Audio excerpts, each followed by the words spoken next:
Tu veux qu'elle sente l'absence comme une brûlure. Provoquer le vide de ton absence la poussera à combler ce manque par une obsession qu'elle nommera intérêt.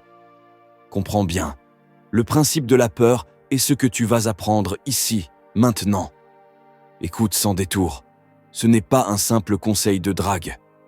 C'est une méthode qui s'appuie sur sa peur de perdre. Un réflexe primitif qui annule toute logique quand il s'agit de toi.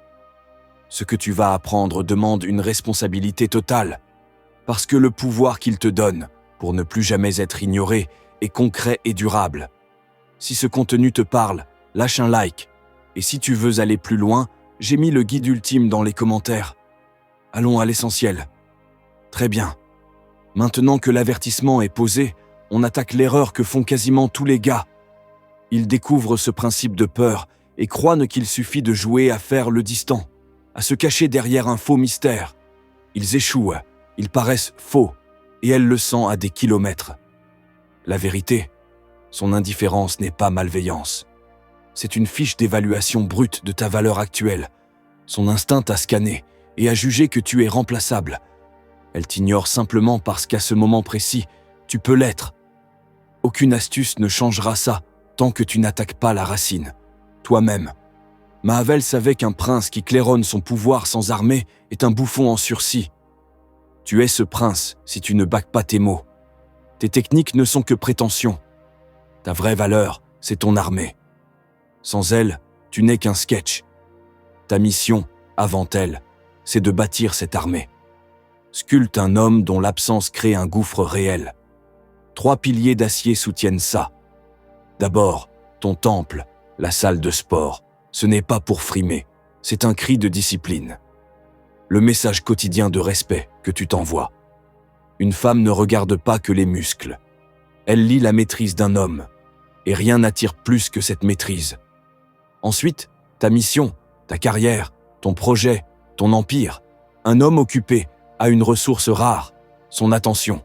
Cela te rend précieux. Tu passes d'un chercheur d'attention à l'homme dont elle doit conquérir l'attention. Enfin, ton monde, tes passions. Qu'est-ce qui t'embrase en dehors d'elle? Il te faut un univers intérieur si riche que son arrivée devient un événement. Un homme qui a son monde ne tourne autour de personne. Quand tu le construis obsessivement, la magie s'installe. Tu n'as plus besoin d'elle. Ton bonheur lui est indépendant. Cette indépendance est l'aphrodisiaque ultime. La peur qu'elle va avoir de te perdre n'est plus une technique, c'est la conséquence d'un homme accompli. Beaucoup chercheront ici une formule facile, la phrase magique. Ils n'auront rien compris. Mais si quelque chose a touché ta tête ou ton cœur, si tu as perçu la profondeur, cette chaîne devient ton arsenal. S'abonner, ce n'est pas juste cliquer. C'est se promettre d'entrer dans le cercle des hommes qui maîtrisent le jeu. Maintenant que tu forges cette force, la vraie question: comment montrer ta lumière sans paraître vantard? Comment qu'elle ressente ta chaleur sans que tu doives le crier? C'est ce qu'on verra dans le chapitre suivant. Tu es déjà à la salle, concentré, en train d'asseoir ton univers. Tu sens le pouvoir silencieux monter en toi.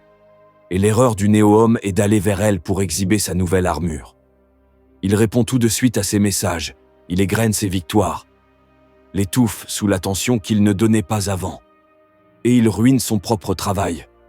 Il lui hurle « Regarde-moi, approuve-moi maintenant », transformant l'or qu'il a forgé en ferraille. Là intervient le stratège réel. La valeur qui s'infiltre sans se montrer est 1000 fois plus forte. Ton but n'est pas de lui vendre ta valeur, c'est de la rendre obsédée par la découverte. Pour ça, deviens un fantôme dans ses échanges, une addiction qu'elle ne contrôle plus. Sois imprévisible. Le cerveau traque les routines. Donne-lui un schéma et elle t'ennuie. Donne-lui le schéma puis casse-le et tu fabriques l'obsession. Pense-y, qu'est-ce qui rend une machine à sous si accro? Ce n'est pas la certitude du gain, c'est l'intermittence. C'est le presque, l'incertitude du prochain tour. Tu deviendras sa machine à sous émotionnelle. Comment? Par des messages intermittents. Parfois tu réponds tout de suite, chaleureux, brillant, présent, tu lui offres de la dopamine. D'autres fois, sans raison apparente, tu laisses des heures, parfois un jour, pour répondre. Pas pour jouer, mais parce que ta mission, ce que tu as construit, l'exige. Tes réponses seront courtes, polies, l'empreinte d'un homme occupé. Ce va-et-vient, rapprochement puis retrait, ravage sa tête. Ton silence n'est pas vide. C'est un canevas où elle projettera ses peurs. Est-ce qu'il y a une autre? Ai-je dit quelque chose de mal? Hier c'était intense, aujourd'hui il est froid. Tu n'es plus celui qui la pourchasse. Tu es devenu l'énigme qui habite son esprit. Machiavel disait qu'il vaut mieux être craint qu'aimé, mais idéalement les deux. En séduction, sois chaud et capable de reculer. Ta chaleur attire l'amour. Ta capacité à te retirer maintient l'alerte. La poussée d'investissement et la peur. Quand tu es présent, donne tout. Fais-la sentir unique. Puis retourne à ta vie. Ta mission. N'offre pas d'explication qu'elle n'a pas demandée. Tu es un homme occupé. C'est l'art d'être absent tout en étant présent. Tu es là, mais pas garanti. Tu es une source de plaisir, mais non contrôlable.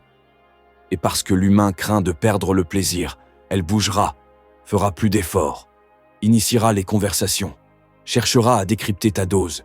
Tu as hacké son mécanisme sans annoncer ta nouvelle valeur. Tu manipules son esprit via la conversation. Tu as planté un fantôme qui la suit. Mais c'est encore au loin. Il faut maintenant porter ça dans le réel. Créer une compétition qui la fasse craindre non seulement ton indifférence, mais d'être remplacée. C'est le niveau supérieur. Tu l'as déjà installé à penser à toi. Le fantôme vit dans sa tête, se demandant où tu es et ce que tu fais. Parfait. Mais un fantôme dans la tête n'est pas une réalité. La valeur mentale seule est illusion.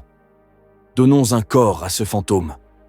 Emmène le jeu hors de l'écran vers le monde physique, où les enjeux augmentent et la récompense explose. Là, tu transformes son obsession mentale en besoin viscéral. Comment? Par deux leviers psychologiques impitoyables, la rareté et la preuve sociale. D'abord, la rareté. Ton temps et ton attention sont les ressources ultimes. Jusqu'ici, tu les as peut-être gaspillés comme des flyers. Grave erreur. Dès maintenant, ton temps devient une forteresse. Si elle propose un plan au dernier moment, l'homme faible annule tout.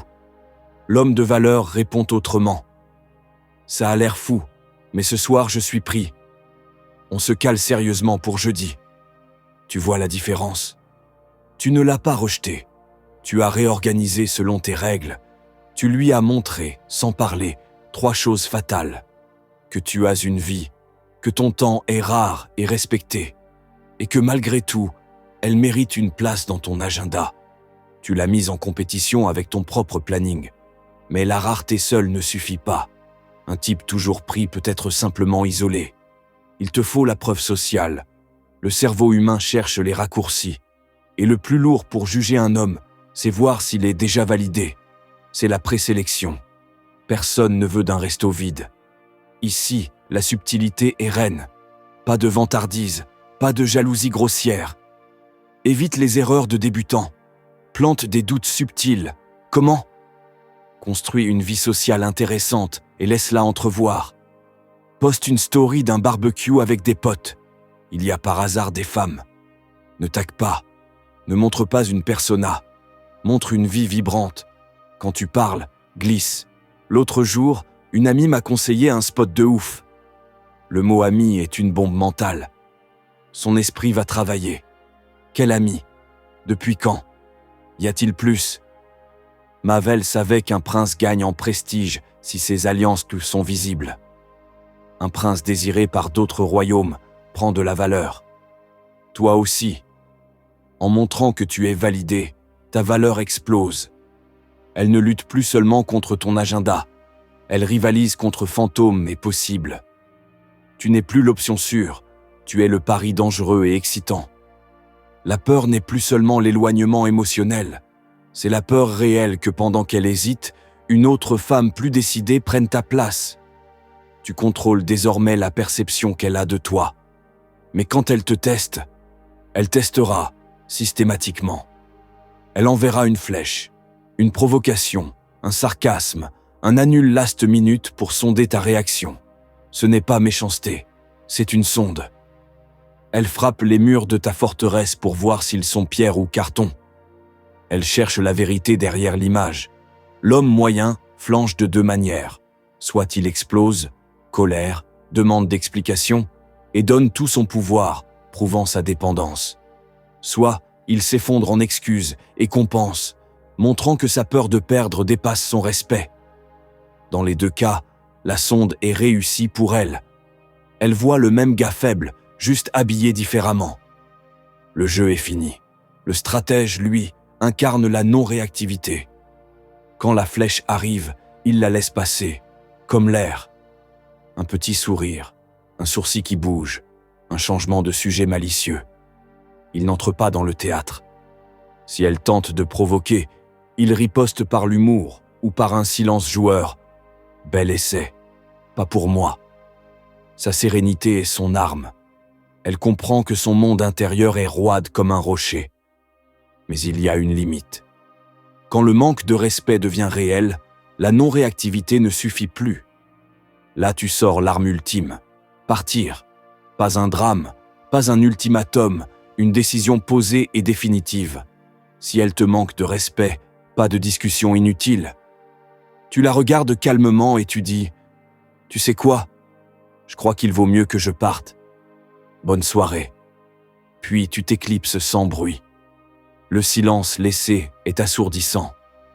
Là, le principe de peur cesse d'être un stratagème pour devenir une réalité écrasante.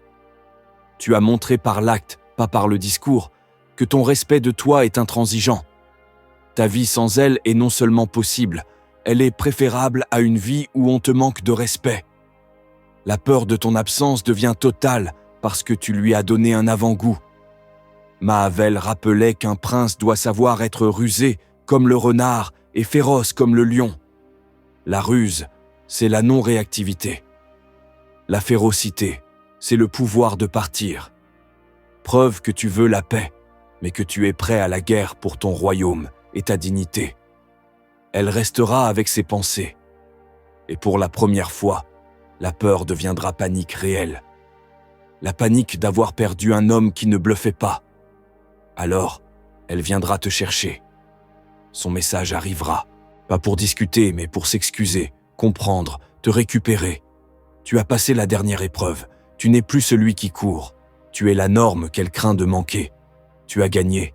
Maintenir ce pouvoir. Comment vivre ce paradigme sans sombrer dans l'arrogance ? Voici la dernière pièce. Le jeu s'arrête ici. Le principe de peur n'est pas qu'elle te craigne, c'est qu'elle redoute un futur sans toi. Ce pouvoir ne tient pas par astuce, il s'incarne. C'est la conséquence d'une valeur inébranlable. Le calme d'un homme qui sait que son propre respect est sa forteresse. C'est la voix du stratège. Partage ta sagesse. Laisse un conseil en commentaire pour forger d'autres hommes sur ce chemin. Si tu as capté ce code, abonne-toi, assure ta place dans ce cercle.